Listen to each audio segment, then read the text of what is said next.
Okay, good morning, everyone. Today, I will present to you some information about literal translation. So, what is a literal translation? It is a translation that follows closely the form of the source language. So, some authors said that it is a word for word translation. According to Palumbo and Joseph, it is as close as possible to the original while still ensuring its target language grammaticality. According to Newmark, it is the best option. Literal translation is the best option for translating text where the form is as important as the content, such as great speeches, autobiographies, literary works. And according to Leslie et al., it is a translation strategy which preserves the formal features of the source language while conforming to the target language or the target grammar. So basically, literal translation is a translation that sticks too close to the source text. And its common features are maximal closeness to the source language meaning and structure, and it also conforms to the target language grammar. However, there are disagreements about literal translation. So some authors assume that literal translation lead to a bad translated text, a translated text where the source language structure is reflected in an exaggerated and unwanted way. According to Vinay and Darbelnay, they said that literal translation is correct and must not be avoided if it secures referential and pragmatic equivalence to the original. So here, pragmatic equivalence, it can be defined as the ability of the translator to convey the source language to target language with the same intention of the text producer and equivalent words and same affection to the reader.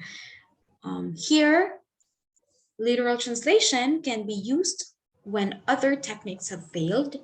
And here as well, a literal translation of words, idioms, figures of speech, etc., results in unclear, unnatural, and sometimes nonsensical and has little communication value. Yes, it is, because one example, um, it is raining cats and dogs. So when we translate it literally, it is nagaulan og mga iring og mga ero in Bisaya. However, that is not the correct translation. That is not the that is not the meaning of the phrase. Its meaning is it's raining cats and dogs means it's raining heavily. So that would be a problem. So that is why some authors disagree that literal translation is a good translation. So here are some examples of literal translation. So some of these are translated word for word, which resulted to a bad translation. So I think some of these translators do not really know the correct grammar of English. So that is why some words are translated badly. So here in Thai, this is the translation. Please do not walk loud after midnight. So here, toilet for cripple. Here another example. Here is another example. Danger, high voltage, panganib, mataas na voltahe in Tagalog.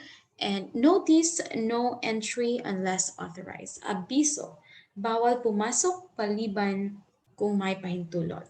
So give way, magbigay daan. Here are some bad translation. So here, take care of your slip. poisonous and evil rubbish. And here, as we can see, do not disturb, tiny grass is dreaming. So it is it results to a bad translation. Here also, please do not attract the smoke. Maybe some of these translators use Google Translate to translate it. So here are varieties of close translation. So there are two varieties. First is the word for word translation, and the second is the one-to-one translation. So let's identify or define the word for word translation. It transfers source language grammar and word order as well as primary meanings of all SL words. So as you can see here, he works in the house now. In French, il travaille dans la maison maintenant. So here, this is called a word for word translation. Now let's proceed to one-to-one translation. So this translation is a broader form. Each SL has a corresponding target language word, but their primary isolated meanings may differ. This one-to-one translation respects collocational meanings as well. So one example is passer un examen in French, and in English, take an exam. So passer un examen in French means to take an exam with no implication of its outcome. So the two verb couplets can be said to correspond with each other, but out of context, they are not semantic equivalents. So that is one-to-one translation.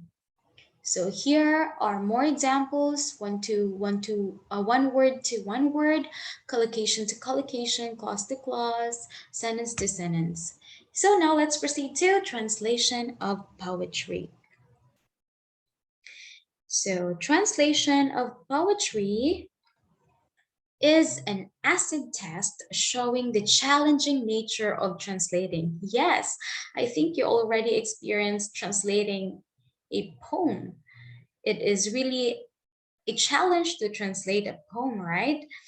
Why? Because you need to, here in the translation of poetry, puns, allusions, analogies, alliterations, onomatopoeia, figures of speech, and metaphors become a challenge to translate. Yes, the one that I gave a while ago, the example, it's raining cats and dogs. It's a metaphor, and it's hard to literal translate it. So next, Arbery 1945 said that rhyme translation was comparable in an acrobatic performance to setting an elephant to walk a tightrope.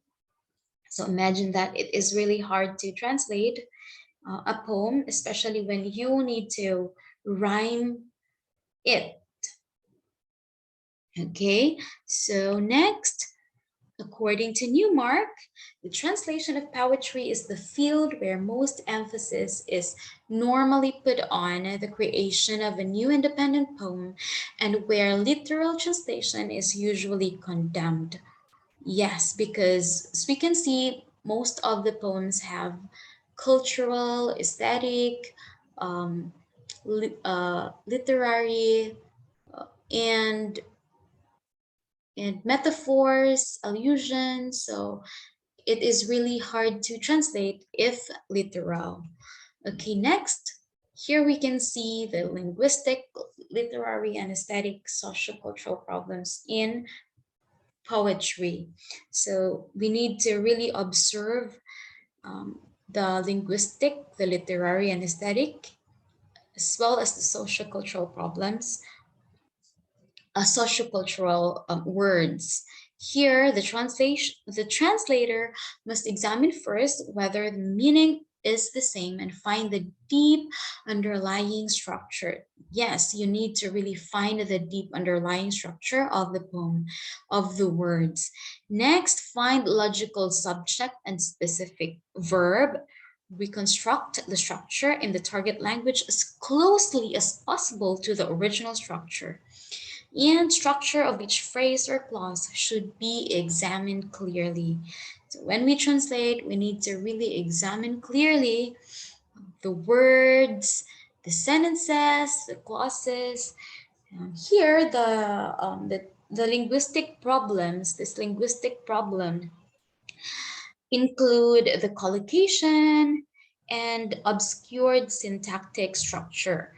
So here, the aesthetic and literary problems are related with poetic structure, metaphorical expressions, and sounds. And while sociocultural problems arise when the translator translates expressions containing the four major cultural categories like the ideas, ecology, behavior, and products. So these are the linguistic, literary, and aesthetic sociocultural problems in poetry. Okay, next, here is an example of a poem from Indonesia. So, ini kali tidak ada yang mencari cinta di antara gudang rumah tua pada cerita, tiang serta temali kapal perahu tidak berlaut. Menghembus dari dalam memperkaya mau berpaut. So in English, there are two translations. Now I want you to identify which do you think is a better translation. So number one, this time there's no one looking for love among the sheds, old houses near the tail of the masts and riggings. Ships and boats that have not gone to sea are puffing themselves out in the belief they will be united. Now let's proceed to number two. This time, no one's looking for love. Between the sheds, the old house in the make-believe of poles and ropes, a boat, a prow without water, puff and blows, thinking there's something it can catch. So, what do you think is better? Is a better translation? Okay, let's check. So, the translations of the first line, which we will check, there this time there's no one looking for love. This time in two, number two, this time no one's looking for love. So here, the first line, both are good in the sense that they put the adverb this time first, but the translation of the main clause in the second translation is better, for it tries to maintain the poetic structure of the line. Let's check. Okay, so here love and here make believe. So it maintains the poetic structure here as well.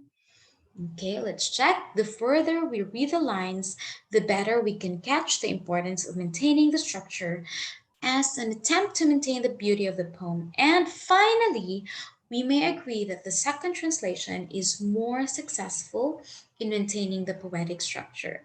So here we can see that it really maintains the poetic structure because here this one has longer words, longer phrases, and here as well. So here is better. Okay, now let's proceed to false friends. What are false friends? So false friends are word pairings in two different languages that appear to have a similar phonetic form, but in reality have entirely different meanings, origins, and spelling.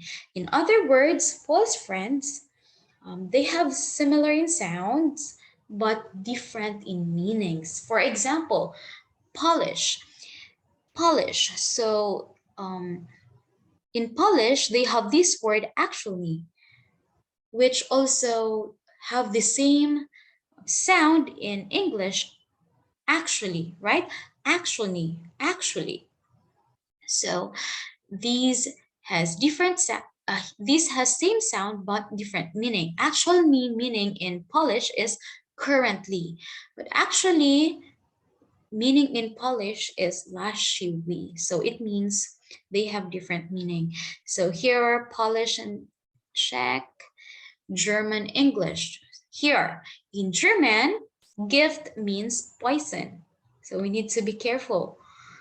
Gift means poison, but in English, gift in German is Geschenk. So These are false friends. We need to be careful with the false friends. Okay, now let's proceed to words in their context. So take a look at the example here. Press my shirt. I work in a press. Press the button. So what have you noticed here? Yes, there are three. You can see press here. Press my shirt. I work in a press. Press the button. But they have different meaning. Same word, but a different meaning in the context. So we need to be careful taking a look at how it is being constructed. Okay, now let's proceed to elegant variations. Now, elegant variation in poetry may occur because of the translators need to use a word which fits the scansion and rhyme pattern of the phrase or sentence. Right? When we translate a poem, it is really hard to find a rhyming word. So here, elegant variation is a phrase coined by Henry Watson Fowler referring to the unnecessary use of synonyms to denote a single thing. Like, for example, here, Bluebeard. Bluebeard has also another word, the azure whiskered wife slayer. So instead of using this, we can also use Bluebeard or here, milk, lacteal fluid. Oysters, succulent bivalves, truck, rubber-tired mastodon of the highway. It's really hard. Rubber-tired mastodon of the highway. Of the highway. Okay, so that's elegant variation. The use of synonyms. Okay, next, back translation test. So what is this? So it is a source language word.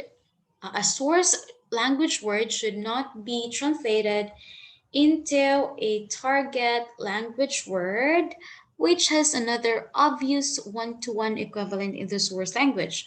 So back translation involves a translation of the text, which itself is a translation back into the original language. For example, in English source, it says to impair. In Spanish, it means afectar. But when you translate it again in English, from Spanish, it is to affect. So that is called a back translation. So here is more example. Let's try to look. Source text from English. It is being translated to French and the back translation in English. So here, the back translation, it is completed by an independent translator who has never seen the source text. So the translator translated it from French without seeing the source text. So let's try to look. A young girl lives in a small apartment with her family in Paris. So in back translation, a young girl lives in Paris with her family in a small apartment. Here, even though the apartment is small, the view is spectacularly beautiful. Because the apartment is small, the view is spectacularly beautiful. Here, they can see the Eiffel Tower's lights twinkle at night across the city. They can see the lights of the Eiffel Tower sparkle across the city at night. So they have the same thought, right? But I don't know if we ourselves do this back translation. Okay. Next is accepted translation. So what is accepted translation? So let's take a look at the example. President, Senate, prefect, chancellor, mayor. So here, these institutional terms, a translator must be careful about translating the terms directly into the target language if they already exist but have quite different functions in the TL culture. Like here in Thailand, the president here is being called as the prime minister. So they have different, they don't use president but they use prime minister. So here, they have quite different. We should really be careful about translating. Maybe the TL culture, in TL culture, they have different functions. So next, constraints on literal translation. If a perfectly natural SL unit produces a clumsy literal translation. Yes, this is a source language, a perfectly natural source language. Itne parvinite pas ase digager di sa surprise. This is being translated as, I think this is a word for word translation, he wasn't succeeding in freeing himself from his surprise. So this is a bit confusing. However, actually this is, the translation is this one. He was unable to rid himself of his feeling of surprise. He couldn't overcome his surprise. So it doesn't mean that we need to really translate word for word when it comes to literal translation. Okay, next.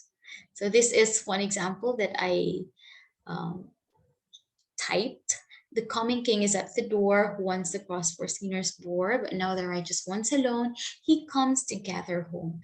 So the translation in Bisaya is, ang hari na sa pulta, ang nagtubos sa salata, muan hisay kaduha nga sa matarong ra. So here, ang nagtubos sa salata, let's take a look. Who wants the cross for sinners bore? I think the translator already studied this, the cross for sinners bore, translated, he really studied, or she really studied how it is, what happened and in the culture. So that is why he or she was able to translate it clearly in Bisaya. Okay, next, natural translation. The translation done by bilinguals in everyday circumstances with special training for it. If you insist, you would normally say the hour has come, only the time has come, that we might find an acceptable literal translation of an ordinary language unit is that you find it unnatural. So we normally use the time has come instead of the hour has come. So we need to really here, this is in French, and it is being translated as the hour has come, but naturally we use it as the time has come. So we can use the time has come in translating too. So that is a natural translation. According to Belloc, natural and good translation must consciously attempt the spirit of the original at the expense of the letter. According to Jacobson, natural translation is a whole message transference from one language into another rather than the transfusion of a single separate code unit. What the translator does is recording the entire message and transmitting it into the target language. So here, the role of the context. In the production of the target language, the proper words and expressions in the target language should be chosen so that the corresponding context of situation can be reestablished in the target language. Okay, so in conclusion, we can see that very often literal translation is not necessarily a word for word translation, although it is often associated with a rather negative evaluation of the translation. So I hope you learned this morning. That's all for my report this morning. Thank you so much for listening and have a good day.